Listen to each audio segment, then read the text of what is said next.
इंतजार था। अंतिम राउंड की गिनती खत्म हो गई है, अंतिम राउंड भी खत्म हो गया है। ये अब तक की सबसे बड़ी खबर, वोट काउंटिंग पूरी हो गई है आदमपुर की। आदमपुर को नया विधायक मिल गया है, भव्य बिश्नोई होंगे अगले नए विधायक। ये बड़ी खबर आदमपुर से। मतगणना हुई पूरी, चुनाव परिणाम कुछ ही देर में सामने होगा। आधिकारिक तौर पर बीजेपी के भव्य बिश्नोई आदमपुर के नए विधायक। तो देखिए 16,606 वोट से जीत हासिल की गई है। सीएम मनोहर लाल की भव्य जीत, बिल्कुल इसे कहा जाएगा ये सीएम की जीत है। ये सीएम की जीत है तब की परिवार से नाराज थे वोटर, भजनलाल परिवार से नाराज थे वोटर्स।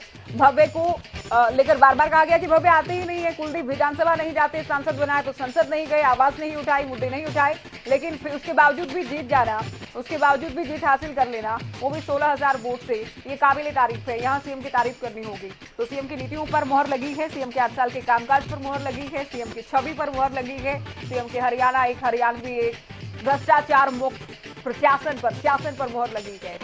भाई भतीजावाद खत्म करने का जो दावा करते हैं और वो करते भी हैं, क्षेत्रवाद खत्म करने की जो बातें थी जो कि धरातल पर भी नजर आई, उन तमाम नीतियों और सिद्धांतों पर मुहर लगा दी है आदमपुर की जनता ने। और इसी के साथ आदमपुर में पहली बार कमल खिल गया है।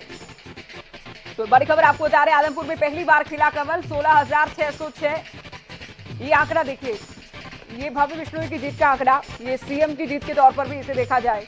और हम अगर किसी बात का दावा कर रहे हैं तो किसी आधार पर ही कर रहे हैं, एक जिम्मेदार चैनल होने के नाते किसी आधार पर ही हम बात करते हैं। तो अंतिम राउंड की गिनती खत्म हो गई है। ये बालसमंद से देखिए कितनी उम्मीद थी, और जो मार्जिन बचा के अभी, मुझे नहीं लगता कि अंतिम राउंड में भी जेपी कोई बहुत बड़ी लीड हासिल कर पाएंगे, बिल्कुल नहीं। बालसमंद ने भी नाराज किया है, बालसमंद ने भी कहीं ना कहीं निराश किया है।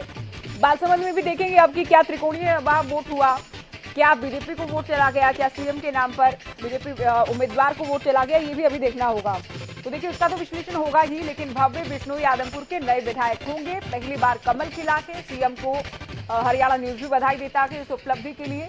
सीएम मनोहर लाल की भव्य जीत के तौर पर इसे देखा जाए, क्योंकि सीएम जब तक नहीं गए थे, किसी को भी अगर आप इस बात से इत्तेफाक नहीं रखते हैं तो जरा इस बात को समझने का आप जब आप प्रयास करेंगे, जब तक सीएम नहीं गए थे जेपी कड़ी टक्कर दे रहे थे, भूपेंद्र हुड्डा जबरदस्त ढंग से इलेक्शन फाइट कर रहे थे, उनकी कैंपेनिंग शानदार थी।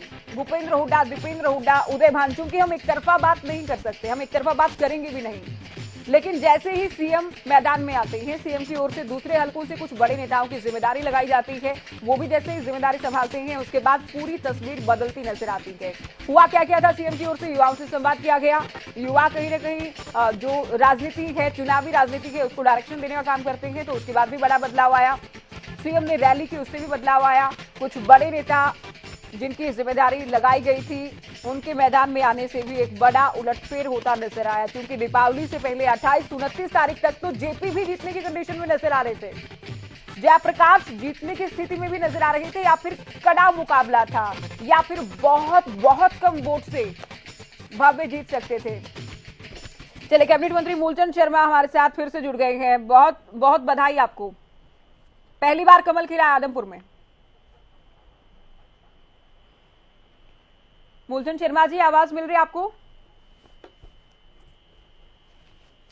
मंत्री जी सुन पा रहे हैं आप?